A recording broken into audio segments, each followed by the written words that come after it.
Welcome to Trondheim Kunstmuseum. My name is Lisa Størseth Pettersen, and I have the pleasure of introducing tonight's artist talk. Anna Daniell is one of 4 nominated artists for Lorck Schive Art Prize 2023, together with Ahmed Umar, Ane Graff, and Joar Nango. She will be in conversation with Leslie Johnson, artist and professor at the Trondheim Academy of Fine Art and Daniell. Thank you so much for being here. The talk will be live streamed and will also be available at Trondheim Kunstmuseum's YouTube channel. Feel free to ask questions. Just interrupt during the talk. And then I'll give the word to Leslie and Anna.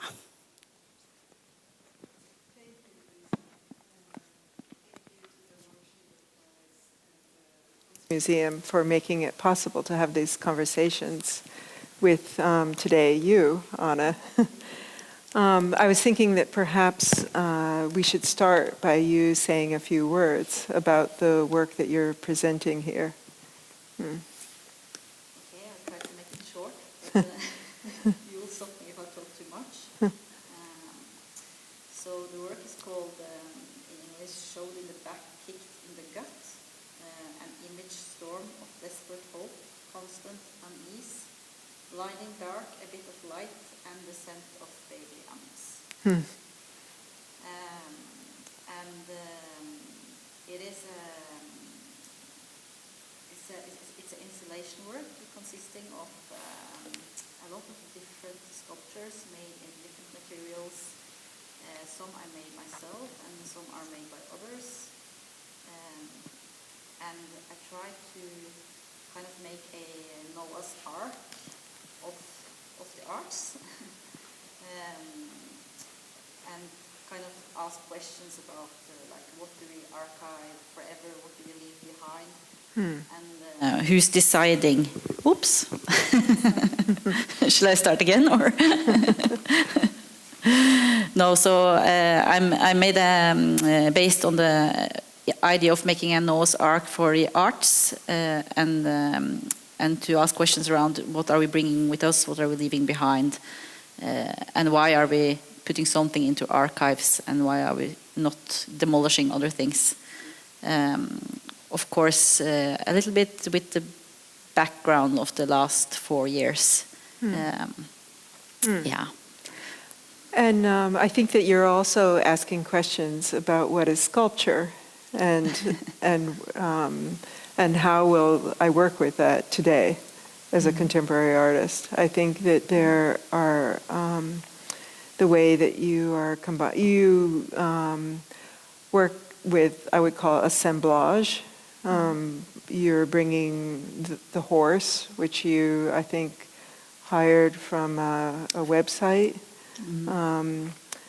You are doing casting in traditional materials, but also with newer methods and materials. And then you're also adding, I think, perhaps not in this exhibition so clearly, but in other works which I've read about, you have added in this element of asking the audience to interact through by placing the sculpture, by talking with the sculpture, and that seems to be very much a part of your desire that people are interacting with the sculpture. I think that the text that you had written for this piece brings that forward, being printed as a central part of the sculpture. But I was just wondering about that. Why in this work have you not perhaps emphasized that as much as in other works? Well, it's a good question, because it is indeed true that I always have some kind of performative aspects, or some kind of I'm making a story for my sculptures before they are kind of entering the exhibition or presentation of any kind. And so I'm like setting up different scenarios, but not in a theatrical way, but from the real world. So I invite real people to interact with the sculptures somehow, and to kind of in that way give them a story. And when it comes to this installation, I feel that I have done the same actually, but it's more in maybe it's a more subtle way. I invited, or I actually it started with that I read this book by Lorck Schive. It's called "I Have Not Seen the World Yet." And she's the same kind of age as me. We live in the same place, I just discovered, and we got to know each other through this project. So I invited her to write something that we would kind of engrave in stones that would last forever. Because we were talking also about this, like what's forever? What does that mean? And so on a material level, but also on like in the context of the time we are living at level. So it's like I think I always been it's been very important for me to how can I say it? Well, my parents are Polish, and they are my mother is like highly educated, very cultural. She go to the concert halls, the theaters, read a lot of books. My father, he is more of a handcraft person. He doesn't read books, but he watch a lot of TV and sports. So it's always been very important for me to explain to both of them what I'm doing in an easy way. And get the respect back from both of them, but or not respect, but like it's always been important for me to I don't feel like I'm going into a narrow audience. I'm always trying to make my work so it could work like on an instant level, on just like an intuitive level, but also that there are you can read a lot from it if you go into it. So yeah. I'm not. I just. I don't know if I answered your question. No, but I think as a pedagogue, I'm always interested in how you get different groups of people to come and be interested or learn about what they can take away from an art exhibition. So I did see that as a strategy for that. And perhaps in this instance, there's a prize. So we have a whole other excitement around the work as well. Yeah, so that's also, I mean, there is kind of 3 important works, or like, how would I say it, like 4 like main works within the installation. And it's the stone, the limestone books with the text from Lorck. The text she wrote is describing different things that does not exist anymore without telling the audience what she's describing. Oh, that's very helpful. Yeah. So we know that they are describing something that don't exist anymore, but we cannot actually read exactly what she wrote about. That's one of the main works. And then it's the bronze horse, or I'm going to say bronze horse, because it's not real bronze, but it's a huge 1-to-1 size bronze horse that I rented at finn.no. It's like the equivalent, or how do you say it? It's like eBay or so I think this is this woman. She was selling them for people to have in their gardens. Really? And but it was very expensive, so I decided to propose a renting contract for this exhibition. So it's rented. It's not it's not mine. And then there is this sculpture that I actually made myself, and that was the showed in the back and kicked in the gut. It's like an abstract sculpture that kind of reflects a bit my personal experience the last 4 years. But what you said about subtlety, I was thinking, and about the writing, which somebody's phone. Oh well. Some music. Thought it was on silent. about the description in the text of things that are disappearing or appearing or don't exist anymore. Some of the sculpture has this feeling of disappearing or never having been. You know, it's kind of like it starts in some idea of a form or a specific object, and then it kind of goes into a more abstract, or it kind of undulates out of reality into another place. And is that, how much of that is intentional? Or does it have to do with, I was wondering if it has to do with the materials that you're working with, that you have an idea for something and then you suddenly engage with the material and that takes you in another direction. I think, well, first of all, I always try to make sculptures that looks like sculptures somehow. You know, because I could have done it a lot more crazy, but then I'm afraid I'm gonna scare away people like my dad, for example. So I still want anyone to look at it and just like, yeah, that's a sculpture.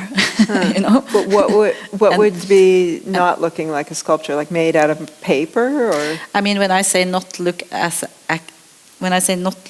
a sculpture, I'm talking from what I think the perspective of a person that never put his foot in a museum or in the art world would think. Right. But I have no idea, of course. I have no idea. Yeah. This is just my personal kind of way of working. And I can never make a sculpture before I know what story I'm going to give it.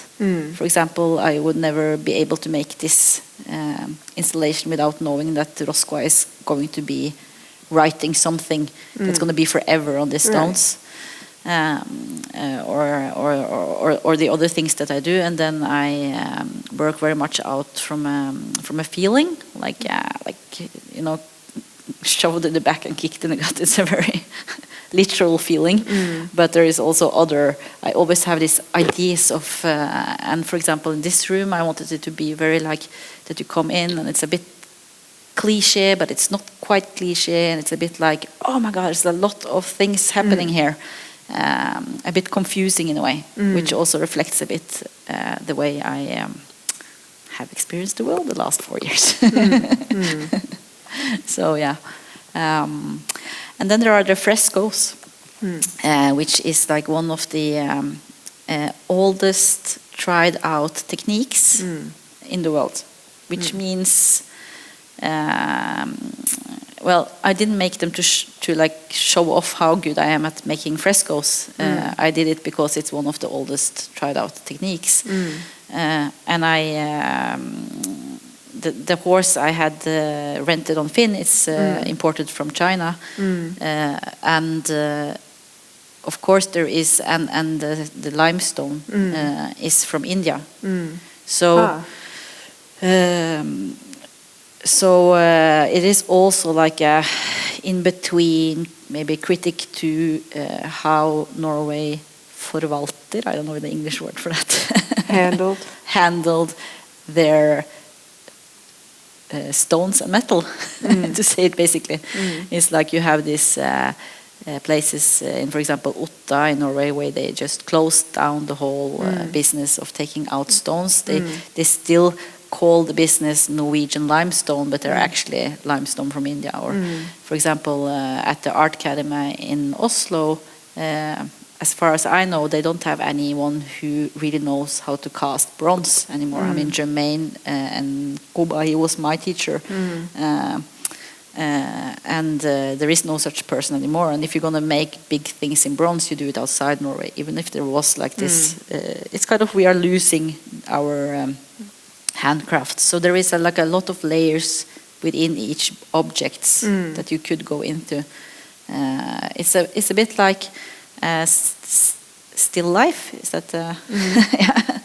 It's like a bit like a still life, where you kind of put together dead objects and you try to make them come alive by the way you place it, the way you like construct it. But traditionally, still life had very low value or was very low on the hierarchy in the art world, because normal people used to have it, or not normal people, but those who had money could have that on the wall at home, the fruits and the vegetables, and so it has also this kind of maybe comment to like what works at what times and how do we handle that.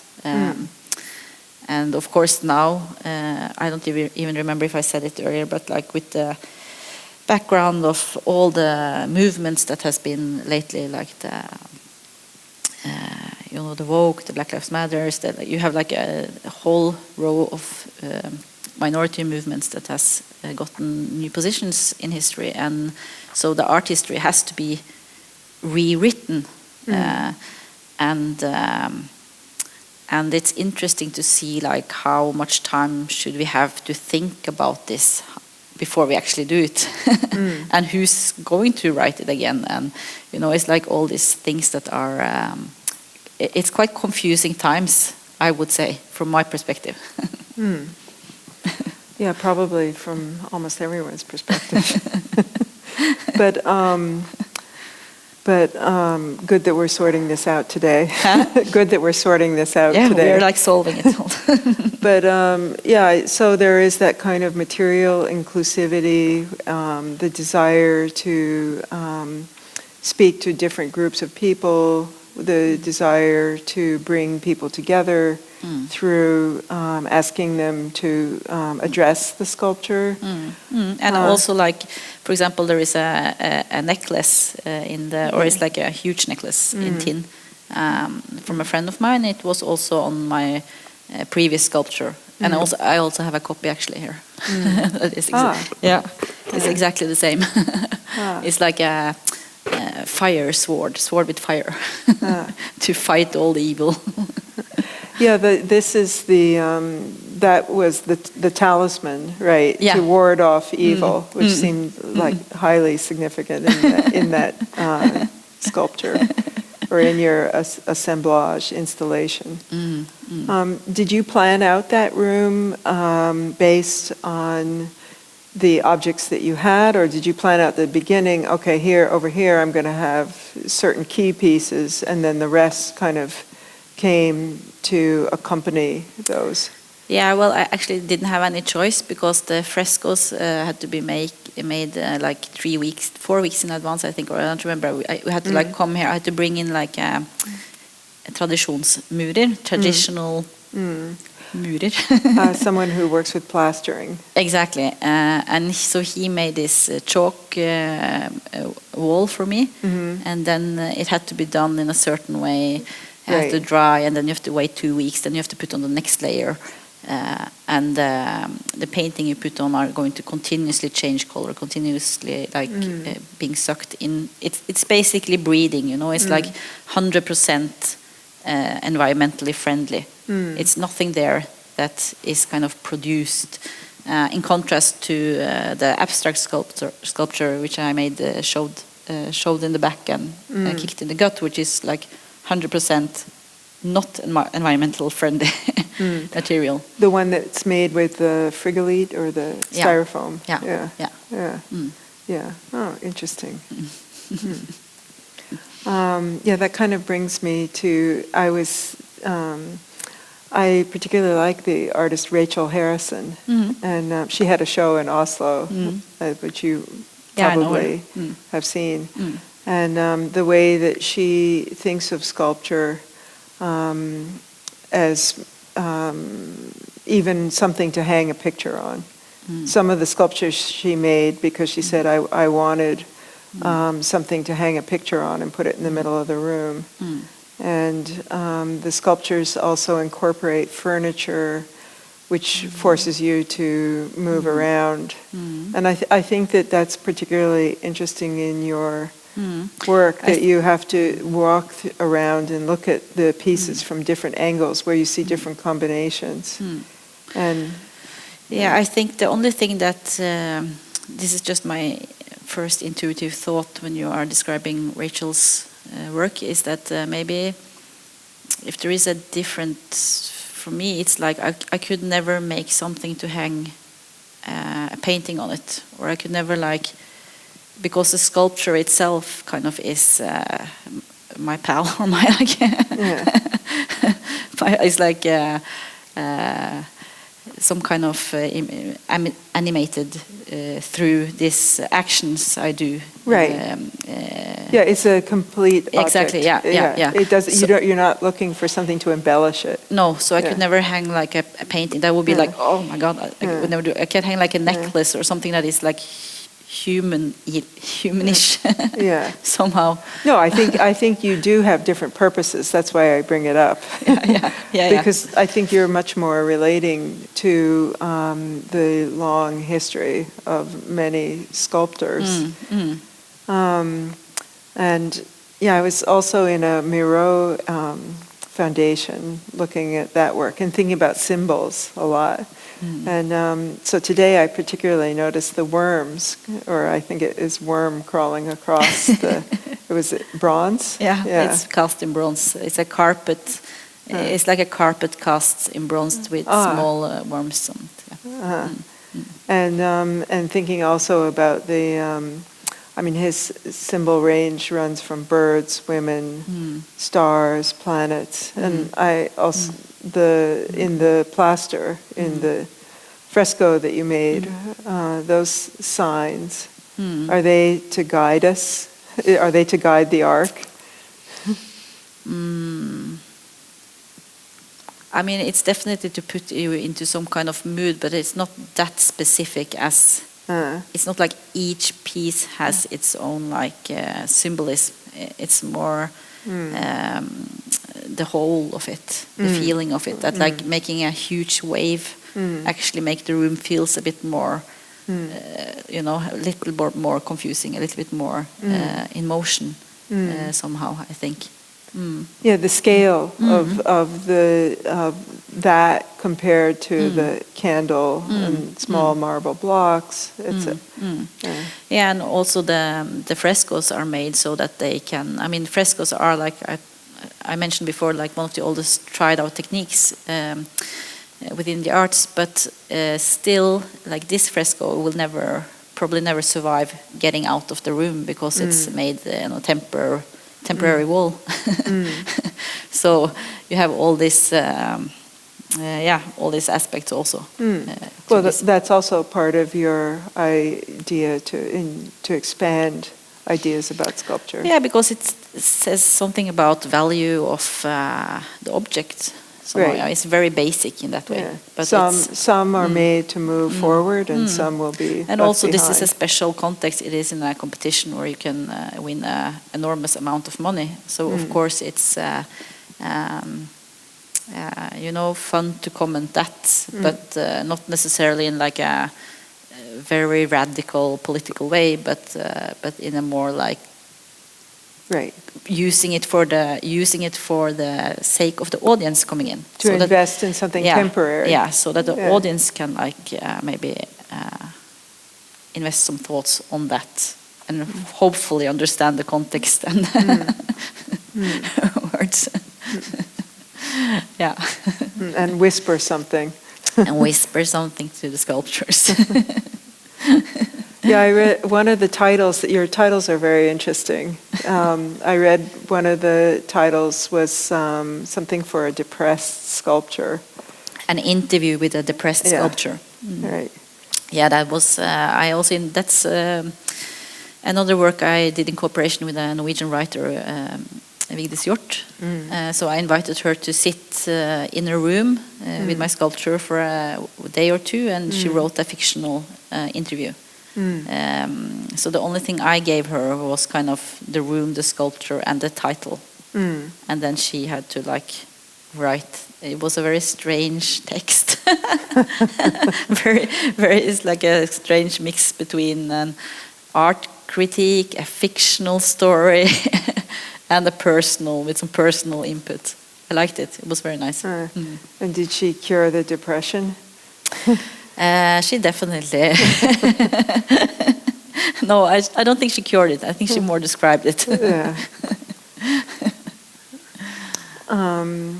And now I'd like to shift a little because I know this Yeah, is on the website of information, and I think it is interesting that you've undergone a cancer, and that has obviously changed your perspective.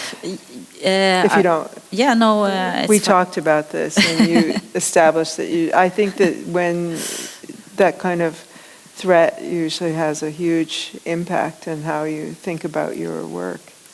Yeah, of course, and also like connected to the installation I'm showing here, which is about kind of life and death of art objects and materials, which is very serious because we are surrounded by materials all the time. So, so I was, of course, also like confronted with. I got breast cancer and I got a baby within 1 week, and it was very serious for 2 years. So of course you get totally shaken, and of course that impact how you meet the world after that, and how you look at also art actually, and your own things. You know, it's not like. I feel like it's almost like I think I read it like 1 billion times now, like people being interviewed like, yeah, I had cancer but I'm so stronger now, I got through it and I'm a stronger person, but for me it's not like that. I feel like maybe a lot more wiser, but a lot more damaged as a human. So that's also of course reflecting how, and then you have like all these things happening around. It was COVID, and then you have like the war, you have the environmental issues. It's just a lot of things going on for this daughter that I have that is growing up now, and of course and also Roska, which wrote the book and wrote the text. When I met her, she told me that she just found out that she was pregnant. So we were both kind of relating to each our life changing. Yeah, kids, or like somehow through this installation here. Of course, this is not something that I would write on the wall, like. But when you're asked, of course, I will answer. Yeah. Yeah. But then I think that also relates to your use of materials, the desire maybe to use, bestow into long-lasting, eternal materials, as well as those that might disappear or change with time. It's so strange to suddenly not have breasts and not have like eggstocker. I don't even know what the name is in. And going through the whole process, you lose your hair, you lose your eyebrows, you lose everything. I mean, of course, it would be extremely strange for me now to get like silicone breast, because for me silicone is like my sculptural practice. So that would just be like completely confusing. I was just like maybe we can look forward to a new interpretation of the... So like, no way, I'm going to start sculpting on myself now. I'm just like focusing on whatever I'm doing here, and I forget about this for a while. Well, I think that your idea of making things that begin in a reality and end in an undulating form, or an unidentifiable form, would be a new innovation in silicone breasts. Yeah, for sure. Yeah. No, so it definitely has like, what has it done actually? I'm trying to think like more like specific. It's maybe be a bit more, not so critical to like everything, but try to be a bit more open to art in general. And right. Yeah. And we're open to questions if you have any questions. Sounded very dramatic at the end. I mean, I just have to say for the record that I'm fine now, so it's important. Yeah.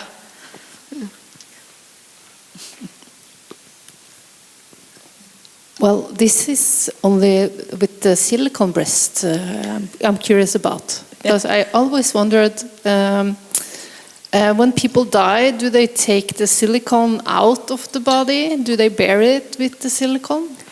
My I'm not an expert on this, but I did. No, I'm not an expert on it.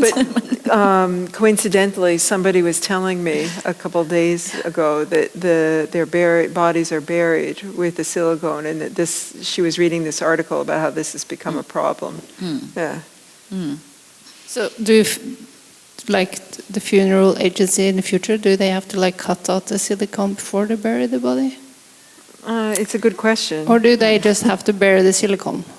Yeah, because they can't burn it because then it gets polluted. It's like I think it could be reused, though. Yeah, because I just wanted to figure out this, and maybe we could figure it out here. So, yeah, I think they could be recycled because I think they're quite eternal. Probably. Or silicone has a quite long shelf life. I'm happy I don't have to think about it. I'll keep it that way. Yeah. Well, Thank you, Hedda. Is that a material that interests you? Silicon? Yeah. Yeah, it was one of the first. Of course, silicon interests me a lot. It's or not a lot, but it's you have different kinds of silicon. I mean, you have some that comes from the trees. For making forms or making forms, and I've always been interested in the materials you use to make forms. You know, to make things like plaster and silicon. And the first sculptures I ever made was in silicon, like entirely in silicon. Yeah. Okay. Yeah. It was like a girl standing like this and pissing on a dog, I think. Okay. Maybe people could donate them to recycle into sculpture. I think that has to be somebody. I think I'm too close to at the moment I'm working at a pretty big public space, like permanent project for the Radiumhospitalet. It's the radiation hospital in Norway. It's where they treat people that have cancer.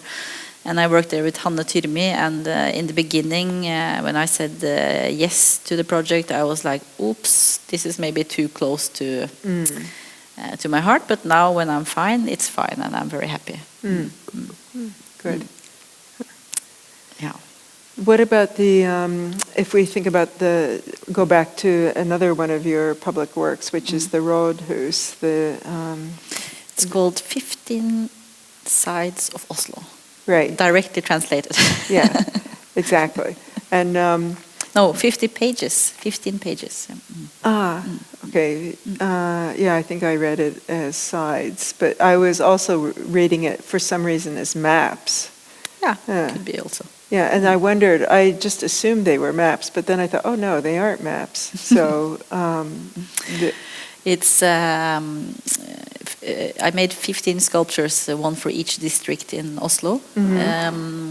And before they were mounted in the roof, in the ceiling there, I invited a random selection of people from each district to come for a whispering ceremony. So they all came to the city hall, and they were whispering a secret to each of their district sculpture. And they could share this secret or never share it. It was completely up to one of them. And somebody had very short secrets, and somebody had very long secrets. And then that is in the information about the work. It's like that the story of what happened in the action of whispering the secrets to the sculptures are actually in the title of the work. It's interesting because then this action came at the after the sculpture was formed, whereas in this work you began with this text where someone is in some way telling secrets. Yeah, that's true. Secretive. But I'm not sure if I understood you actually the last bit. But because Roscoe was invited to write whatever she wanted to write, so I actually didn't know. Even Right. what, But that part of it came at the beginning. this Quite early, yeah. Before the sculpture Yeah. is made, she's addressing something. Yeah. And you're beginning from that point. And then in this work at the Rådhus, people are reacting. They, But I knew already when I was making the sculpture that this one is going to be get a secret from somebody. right. It sounds very strange when I say it so directly, maybe in English, but it's not. It's not that I think that my sculptures are alive or anything. It's not like that.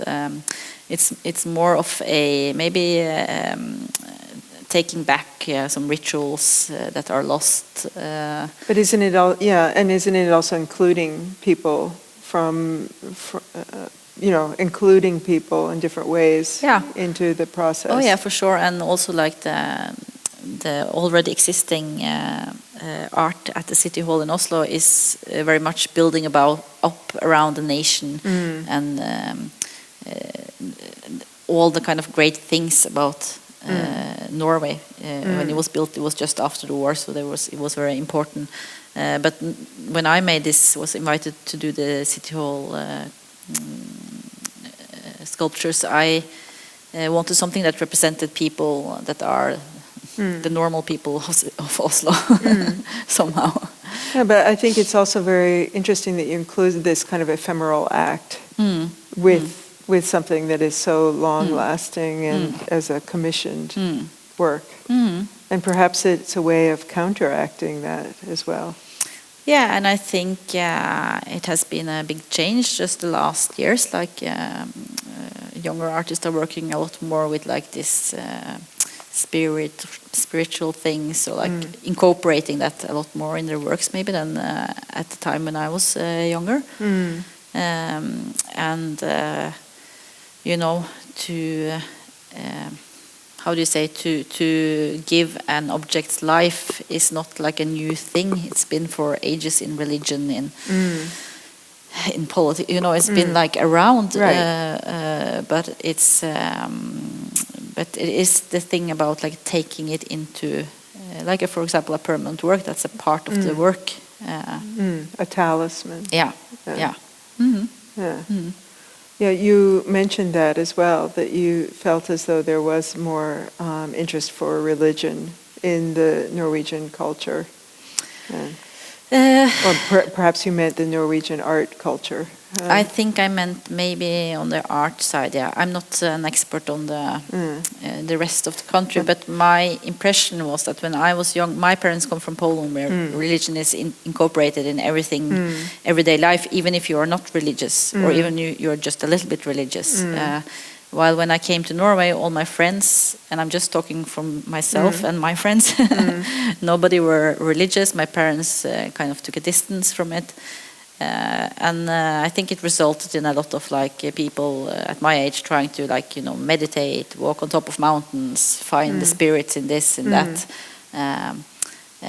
So like doing that inside the art walls are like not very original in that sense, but it's more like the combination maybe. Right. I think there is a kind of move to analyze what it means to be in a secular society and kind of deny a side of which has existed culturally for many more years than secularity. Yeah, and I think, for example, the work that I did for the City Hall, I think if that was like 20 years ago, I think they would probably laugh. It was not like... So, yeah, it's been a huge change. Like, for example, another example, it's when I was in the hospital, in connection with my thing, and I remember that there was a guy walking around in the hospital. You could like book him. He was like a hypnotiseur, like hypnotizing people. And he said like, I just started to work here within the Norwegian hospital system. If this was like 5 years ago, I would never even be allowed to put my foot in here, or like, so yeah. I'm sorry, I didn't understand. Did you hypnotize as therapy? Yeah. Not as like pain? No, as... Anesthetic? No, more like as a crisis, like meditation. Yeah. And then there was also a priest, so you could like book a priest and you can like combine. A friend, I have to mention this, a friend of mine, Larry Miller, Yeah. had himself hypnotized as his mother. Oh my God. It was, and the piece was called Mom Me. So maybe hypnotization is, yeah, maybe as a teacher I can hypnotize the students. You should try.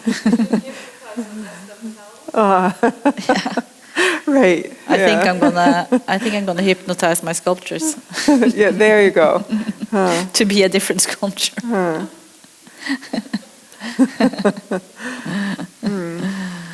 Yeah. Yeah, humor is a tool as well as a weapon. For sure. For sure, yeah. Any Yeah. more questions? I don't even know what time it is. Yeah, how are we doing on time? I feel like it could be 10 minutes or half an hour. I can say a little bit more about the different sculptures with the different materials, because there are one are of course those that I already mentioned, but there is also like a huge candle, or it's casted in wax. Yes. Yeah. And when I was in Italy for this residency, I discovered that they were selling like this antique religious candles that were enormous. And so I started to cast candles in my studios of various sizes and colors. And on this one, I managed to do the like a #1 mistake in sculpture casting. There's actually two things that are You made a wax mold? No, even worse. No, it's like two things that are difficult when you make sculptures. One thing is like you have to make it stand, and the other one is when you cast. Of course, you have to do it the opposite way because it's like a mirror. And so I was casting like I was writing this atomkrig, atom war at it. And then I got it out from the cast, and it was like, where is my Right. atom war? Yeah, mota, raw. Raw mota. And so it was like, yeah, it was the opposite. And then it was the only sculpture that was transported by myself in my car when I was coming to Trondheim, the last one I made. And it melted in the car. So it was like a total disaster candle, but it was like very obvious to include it, you know, and even more because of this story. Right. So that this is the story of that candle. Oh, thank you. That's I'm sure very interesting. Yeah. Yeah, and then I also casted some talismans in Stavanger, or by a father and a son. Not in Stavanger, but in now I don't remember the name. It's a small place, and so that one is like locally casted, while the horse is like from the other side of the world. So it's like each element has this kind of small stories. And there is also like a small, how can I say, still life within the installation on the back side of the fresco. And the works there are like consisting of works that were never actually meant to be exhibited. Like for example, there is a concrete AK-47 like machine gun casted, which was actually a mother asked me if I could have his son as a how do you say, every student at the lower school in Norway has to do like 1 week of working experience, arbeidsuke.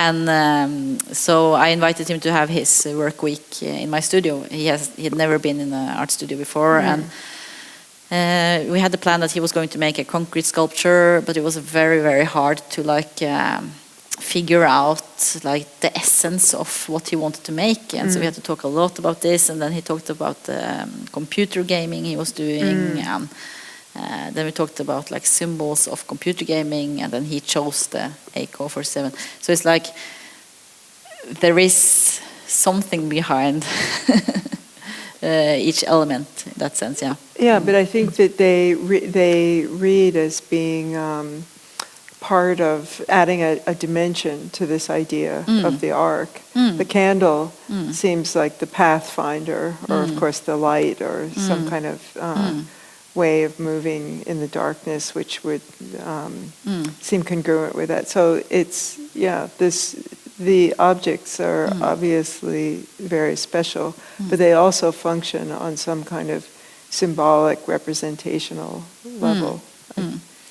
And I like that balance there, which is almost like too symbolic, too cliche, but still like having this personal touch, like especially with the abstract sculpture that I made there. So it was very difficult to, like you say, you asked me if we placed the object. We placed the walls, the fresco walls, and then came the bronze horse, which is not actually made in bronze, but and then to find each place to each object was like I think I was almost going a bit crazy at the end there. The bronze horse also has this aspect of being the traditional sculpture, male produced, monumental sculpture. I was wondering if that... Yeah, I think it was like I wanted to have like a style and a hest. I don't know what style is. It's to stand on two. A stallion. A stallion staling. No, it's pawing the air like on exactly. TV. And to symbolize, to definitely be like a very heavy kind of symbol of Western way of the west side of the art history.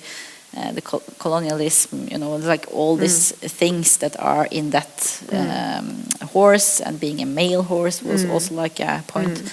And so and I draw some eyes on it by myself. The blue. Yeah, but that was more as to make it a little bit more personalized, to get a bit more feeling in the horse somehow.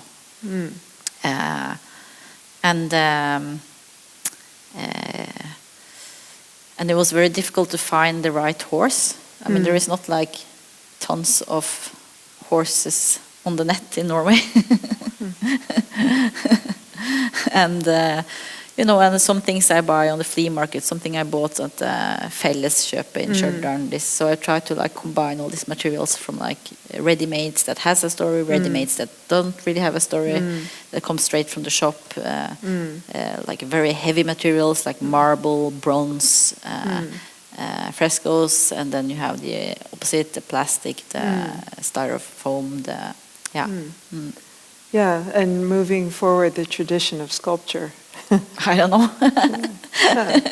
Yeah, when you work with, people always say, "Oh, is painting back or is sculpture back?" But it's constantly developing. Yeah. And this is how it develops. Yeah, for sure. Yeah. And it's very strange for me to know that, for example, if my daughter Agnes would start at an art school, that she would not touch bronze. It sounds very, but yeah. I think there is something there that is, the materiality, the touching is obvious somehow. It's like, but it's also like this discussion now in the Norwegian school system. Like maybe the digital tablets were like a huge mistake. Maybe they have to, skip it, go back to like. So yeah. Okay, well, it's very nice to meet you, and thank you for the conversation. Thank you likewise. And thank you also for all the people that helped me with this exhibition, and also the other artists are amazing. Are so inspiring to get to know. I was standing next to Joar Nango when we were installing, and it was amazing to see how he worked and to get to know different artists too through this competition.